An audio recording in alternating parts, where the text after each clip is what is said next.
makofi mengi na vigelegele kwa Bwana. Ongeza makofi kwa Yesu. Ongeza makofi kwa Bwana Yesu.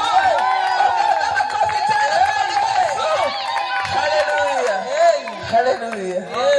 Nikisema piga makofi kwa Yesu. Unamfahamu Yesu eh? Unazifahamu kazi zake? Hebu pigia sasa makofi. Haleluya. Haleluya. Naomba tuketi.